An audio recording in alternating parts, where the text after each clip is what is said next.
Good morning students, welcome in our online classes, standard 8th. This is our social science period and I am your subject teacher Vikram Sharma. Dear students, as you know, we are discussing our chapter 6 manufacturing industries Vinirman Udyog, and this chapter is only for periodical exam. Final exam में आपके इसमें से questions नहीं आएंगे. And in previous videos we have discussed about the manufacturing industries, importance of manufacturing industries and the classification of industries. We have discussed on the basis of size types of industries, and today we will discuss on the basis of source of raw material कि जो raw material है, ठीक है, raw material के स्रोत कहाँ कहाँ से हमें रॉ मटेरियल मिलता है, इस पर आधारित कौन कौन से फैक्ट्रीज हैं, इंडस्ट्रीज हैं, वो करेंगे. The industries are grouped into 4 categories. इस तरह से रॉ मटेरियल के आधार पर, सोर्स ऑफ रॉ मटेरियल के आधार पर हम 4 कैटेगरीज में इसको क्लासिफाइड कर सकते हैं, ठीक है, बांट सकते हैं. Number 1, agro based industry. The industry using agriculture products. देखिए, एग्रीकल्चर से बना एग्रो, जो प्रोडक्ट्स हमें एग्रीकल्चर से मिलते हैं और जिन इंडस्ट्रीज में वो यूज़ होते हैं उसे बोलते हैं agro based industry. As their raw material are known as agro based industry. देखो, the industries using agriculture products as their raw material are known as agro based industries like tea, sugar, cotton, textile, vegetable oil. ठीक है, तो जो चीज़ें ऐसी industry जो कि खेतों से मिलने वाली, कृषि से मिलने वाली चीज़ों का अपने रॉ मटेरियल के रूप में यूज़ करते हैं. जैसे देखिए, टी, चाय की पत्ती बन के आती है, ठीक है, तो कहाँ से मिलते हैं? टी हमें खेतों से आती है, चाय भी. शुगर, गन्ना है, जो शुगर है, चीनी, वो किससे बनती है? शुगर केन से बनती है, वो खेतों से आता है. कॉटन, टेक्सटाइल, कपड़े हैं जितने, देखिए ये सारे कपड़े रखे, धागे वगैरह के कपड़े, ये सारे कहाँ से आते हैं? पेपर मिल है, कागज़ मिल है, ये सारे कहाँ से आते हैं? पेपर मिल होगी या कपड़े की मिल होगी, ये सारी चीज़ें कहाँ से आती हैं? खेतों से मिलती हैं. Okay friends. Number 2, forest based industry. Sorry, ये फॉरेस्ट बेस्ड है. जो पेपर मिलता है वो कहाँ से मिलता है? जो पेपर है वो हमें पेड़ पौधों से मिलता है. सो ये आपकी जो फॉरेस्ट बेस्ड इंडस्ट्री है, paper mill. Next, forest based industry, the industries which use forest products as their raw material. ऐसी इंडस्ट्री जो फॉरेस्ट से जो प्रोडक्ट्स हैं उनको यूज़ करते हैं रॉ मटेरियल के रूप में, are called forest based industry. Paper, furniture, packing material, medicine from medical plants, दवाइयों वाले पौधों से दवाई मिलती है, are the common examples of forest based industries. Number 4, animal based industry. These industries use animal products raw material like milk, egg, feather, leather, fish. Okay, तो जैसे milk है, एग है, लेदर है, या फिर और चीज़ें हैं जितनी भी हमें एनिमल से मिलती हैं वो रॉ मटेरियल के रूप में यूज़ होती हैं. जैसे देखिए, this is the animal based industry. जो हम दूध इकट्ठा करते हैं, दूध से हमारे क्या होता है? मक्खन बनता है, पनीर बनता है, दूध से बहुत सारी चीज़ें बनती हैं जो हमारी फैक्ट्रीज में बनाई जाती हैं. After that, mineral based industries.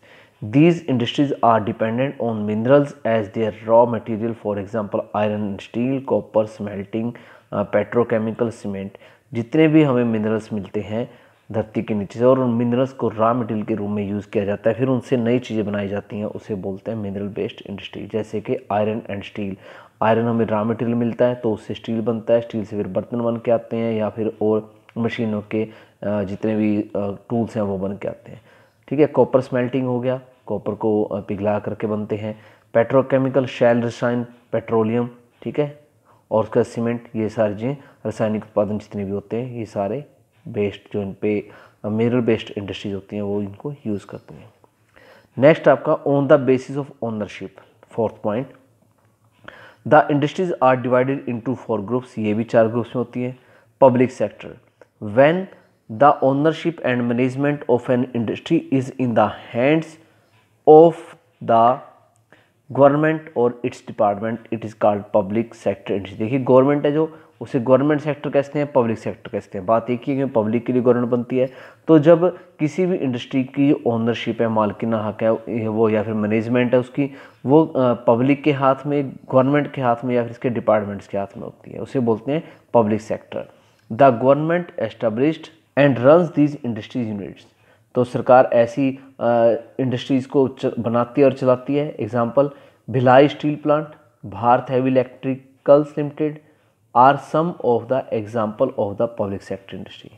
Number 2 private, ऐसी फैक्ट्री जिनका जो मालकिना हक है, ओनरशिप है और मैनेजमेंट है वो सारी प्राइवेट होती है। This type of industry is owned and managed bye an individual family, किसी एक व्यक्ति द्वारा, एक फैमिली के द्वारा, और कारपोरेटर बॉडी या फिर किसी कारपोरेट बॉडी के द्वारा, इनके कुछ लोग मिलकर के इसको चलाते हैं। Individual invest their own capital, जो लोग होते हैं वो अपनी खुद की पूंजी उसमें लगाते हैं। इसमें तो क्या होता है, सरकारी पूंजी लगी होती है, गवर्नमेंट लोगों की पूंजी जो टैक्स से इकट्ठी होती है वो लगती है। इसमें लोग अपने खुद का पैसा लगाते हैं। और capital is raised through loans, या फिर वो लोन लेकर के अपना पैसा लगाते हैं। और public issues to establish these industries, या फिर लोगों से पैसा ले लेते हैं और ठीक है लोन के रूप में उठाते हैं, बैंक से लें या लोगों से लें, वहाँ से ले करके इंडस्ट्री अपनी एस्टेब्लिश करते हैं। And they manage them as private enterprises, और वो खुद प्राइवेट के रूप में इस फैक्ट्री को चलाते हैं, इंडस्ट्री को चलाते हैं। For example TISCO, Tata iron and steel corporation at Jamshedpur, Jamshedpur में टाटा की जो कंपनी से टिस्को बोलते हैं वो वाली। रिलायंस एट अहमदाबाद, जैसे रिलायंस हो गया। And Vadodara Birla mills at Delhi, आजकल तो जियो बहुत चल रहा है ना, जियो की कंपनी होगी। तो ये सारे प्राइवेट सेक्टर के अंतर्गत आ जाते हैं। Joint sector, it is owned and managed jointly by the government and private sector, जब गवर्नमेंट और प्राइवेट सेक्टर दोनों मिलकर के किसी को चलाते हैं उसे बोलते हैं joint.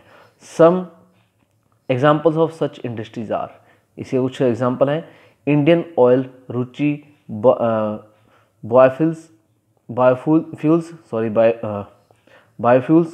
LLP mean limited liability by partnership, okay. Indian oil Petronas private limited, या फिर अभी ऑयल इंडिया लिमिटेड। तो लिमिटेड कंपनी जितनी होती हैं वो कुछ लोगों के द्वारा, प्राइवेट लोगों के द्वारा और सरकार के द्वारा, दोनों के द्वारा मिल करके चलाई जाती हैं।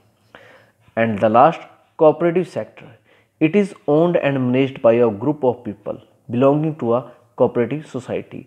लोग क्या करते हैं, कोऑपरेटिव सोसाइटी बना लेते हैं, सहयोगी सोसाइटी बना लेते हैं, इसमें बहुत सारे लोग मिलकर के ग्रुप बनाते हैं और उस ग्रुप के द्वारा ही उस कंपनी को चलाया जाता है, कोऑपरेटिव सोसाइटी को सेक्टर में काम किया जाता है। अमूल ऑफ गुजरात एंड लिज्जत पापड़, नाम सुना होगा आपने, अमूल जो दूध आता है अमूल का डेयरी प्रोडक्ट है, और लिज्जत पापड़ है ऑफ महाराष्ट्र वीमेन कोऑपरेट का है, ठीक है। ये जो कोऑपरेटिव लिज्जत पापड़ है वो औरतों के द्वारा चलाई गई है। Are the some of example, इसके कुछ एग्जाम्पल्स हैं दोनों।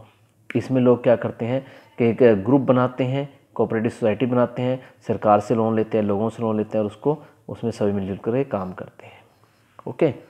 These days several multinational companies, बहुत सारी मल्टीनेशनल कंपनीज हैं like Pepsi, Coca Cola are setting their operations in India. ये अपने भारत में उन्होंने अपना काम शुरू कर दिया है।